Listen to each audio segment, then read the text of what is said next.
Alhamdulillahilladzi hadana subul salam wa afhamana bi syari'atin nabiyil karim.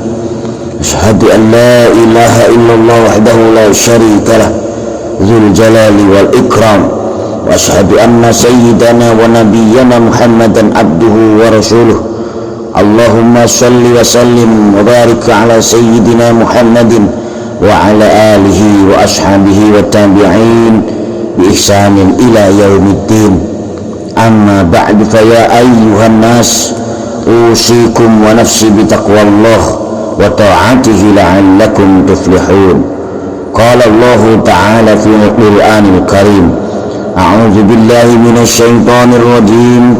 Bismillahirrahmanirrahim. Ya ayyuhalladzina amanu taqullaha wa qulu qawlan sadida yuslih lakum a'malakum wa yaghfir lakum dhunubakum wa man yuti'illaha wa rasulahu faqad faza fawzan 'azima. Qala Allah ta'ala, ya ayyuhalladzina amanu taqullaha haqqa tuqatih wa la tamutunna illa wa antum muslimun. Kaum muslimin jamaah Jum'ah yang dirahmati Allah, khatib mengawali khutbah yang singkat ini dengan wasiat takwa. Marilah kita senantiasa selalu meningkatkan ketakwaan kita kepada Allah Subhanahu wa ta'ala dengan melaksanakan semua kewajiban dan meninggalkan segenap larangannya. Saudaraku yang dirahmati Allah, sebentar lagi kita akan bertemu bulan Ramadan. Semoga kita diberikan kesehatan jasmani maupun rohani sehingga kita bisa melaksanakan ibadah dengan baik di bulan itu sampai selesai tanpa cacat sedikit pun. Amin, amin ya rabbal alamin. Saudaraku yang dirahmati Allah, Rasulullah sallallahu alaihi wasallam bersabda dalam sebuah hadis yang diriwayatkan dari Abu Hurairah bahwa umat Islam mendapatkan 5 keistimewaan dengan datangnya bulan Ramadan, sebagaimana beliau tegaskan, u'tiyat ummati khamsa khisalin fi Ramadan lam tu'tahunna ummatun minal umam qablaha. Di bulan Ramadan umatku diberi 5 keistimewaan yang tidak diberikan kepada umat-umat sebelumnya. Kelima keistimewaan tersebut adalah khulufu famis shaimi atyabu indallahi min rihil miski. Yang pertama, bau mulut orang yang berpuasa di hadapan Allah lebih baik daripada bau minyak misik. Saudaraku yang dirahmati Allah, secara jujur kita mengakui bahwa bau mulut orang berpuasa tidak sedap. Salah satu kiat untuk mengatasinya adalah memperbanyak konsumsi air putih selama berbuka hingga sahur. Kiat lain adalah menggosok gigi sehabis sahur atau paling akhir sebelum masuk waktu zuhur. Karena setelah zuhur menggosok gigi ataupun siwak tidak dianjurkan karena hukumnya adalah makruh. Oleh karena itu, setelah zuhur bau mulut yang tak sedap itu tidak perlu dirisaukan, karena bagi Allah Azza wa Jalla bau seperti itu lebih baik daripada bau minyak misik.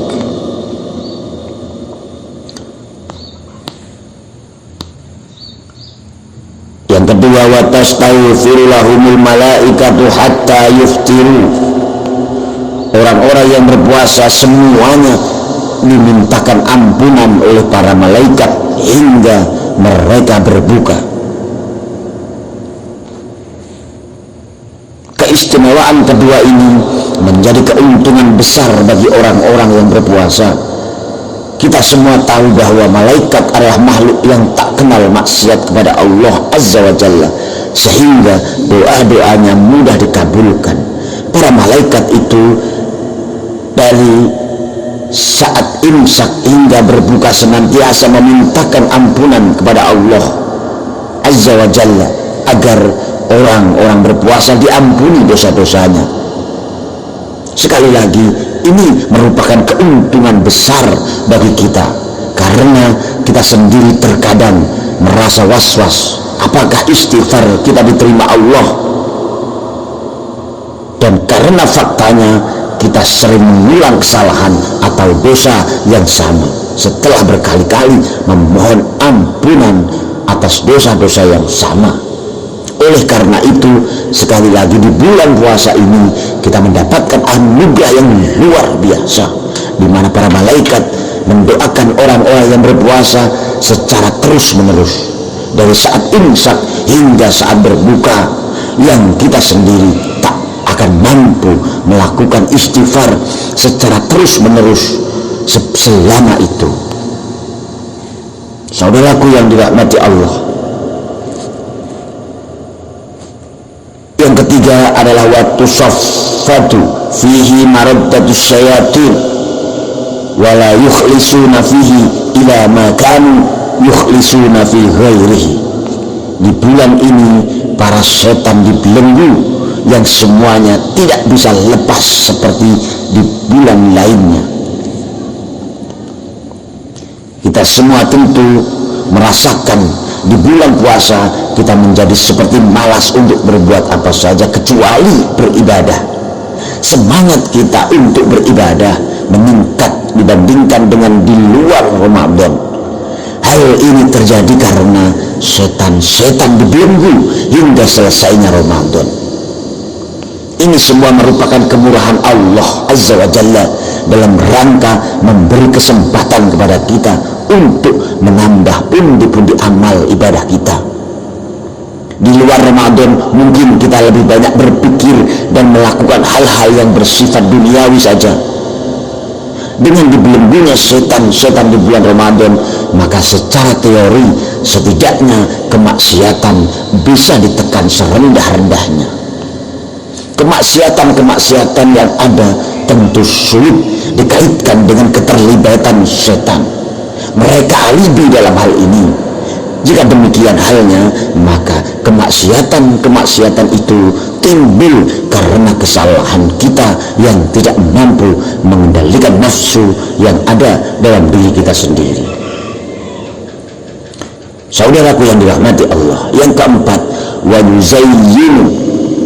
yuzayyinullahu lahum kulla yawmin jannatahu summa yaqulu yushiku ibadi as-sa'imun ayyulqu anhum al-ma'unata wal adha wa yasiruna ilaik.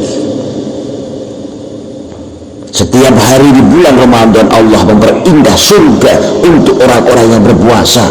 Kemudian Allah berfirman, para hambaku yang melakukan puasa hampir menemukan hasil dari jerih payahnya hingga sampai kepadamu wahai surga. Keistimewaan keempat ini, di mana Allah menghiasi surga dengan indahnya untuk menyambut para hambanya yang berpuasa, menunjukkan bahwa ibadah puasa memiliki nilai spiritualitas yang sangat tinggi. Kepada surga Allah berfirman, para hambaku yang berpuasa hampir menemukan hasil dari jerih payahnya hingga sampai kepadamu. Kalimat ini mengandung arti bahwa tak ada balasan bagi orang-orang berpuasa kecuali surga, karena ibadah puasa memang untuk Allah, sehingga Allah sendiri yang akan membalasnya. Sebagaimana disebutkan dalam hadis yang diriwayatkan Imam Bukhari, kullu amal ibni adam lahu illa shauma fa innahu li wa ana ajzi bih. Semua amal manusia adalah miliknya kecuali puasa. Sesungguhnya ia adalah milikku dan aku yang akan memberikan balasannya. Hadis tersebut mengungkapkan bahwa ibadah puasa urusannya dengan Allah. Allah yang memerintahkan, Dia pula yang mengatur segala sesuatunya. Tidak ada orang sakit atau bahkan mati karena puasa. Justru yang terjadi, orang bisa sakit atau bahkan mati karena makan terlalu banyak atau overdosis. Manfaat puasa juga diakui oleh dunia kedokteran yang dikenal dengan puasa medis selama waktu tertentu sebelum seorang pasien menjalani pemeriksaan darah di sebuah laboratorium. Saudaraku yang dirahmati Allah, yang kelima, wa yaghfir lahum fi akhir lailatin, wa yaghfir lahum fi akhir lailatin. Qila ya Rasulullah, ahya lailatul qadri? Qala la, walakinnal 'amila innama yuwaffa ajruhu idza qada 'amalahu. Dan di akhir malam bulan Ramadan Allah memberikan ampunan. Kemudian Rasul Shallallahu Alaihi Wasallam ditanya, apakah itu malam Lailatul Qadar? Beliau menjawab, bukan. Hanya saja bagi orang yang beramal maka akan mendapatkan pahala ketika sudah usai mengerjakannya. Saudaraku yang dirahmati Allah, jika keistimewaan kelima ini dihubungkan dengan keistimewaan kedua di atas, yakni malaikat memintakan ampunan kepada Allah untuk orang-orang berpuasa, maka menjadi pas dan jelas bahwa orang-orang berpuasa diampuni dosa-dosanya, sebagaimana juga disabdakan Rasulullah SAW dalam hadis beliau yang diriwayatkan dari Abu Hurairah, man shoma ramadhana imanan wa ihtisaban ghufira lahu ma taqaddama min dzambi.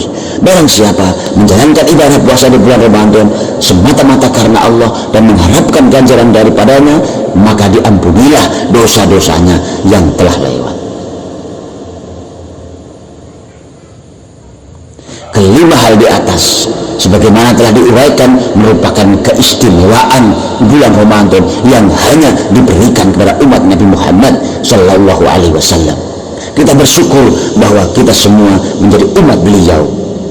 Untuk itu semoga kita semua dapat menjalankan ibadah puasa tahun ini dan tahun-tahun berikutnya dengan sebaik-baiknya, sehingga kelima keistimewaan di atas dapat kita raih seluruhnya. Amin, amin ya rabbal alamin. Ja'alana Allah wa iyyakum minal faizin al-aminin wa adkhalana wa iyyakum fi zumrati ibadihil mu'minin. A'udzu billahi minasyaitonir rajim. Bismillahirrahmanirrahim. Ya ayyuhallazina amanu taqullaha wa qulu qawlan sadida. Barakallahu li wa lakum fil Qur'anil azim wa nafa'ani wa iyyakum bima fihi minal ayati wa dzikril hakim. Taqabbalallahu minna wa minkum tilawatahu innahu huwal ghafurur rahim.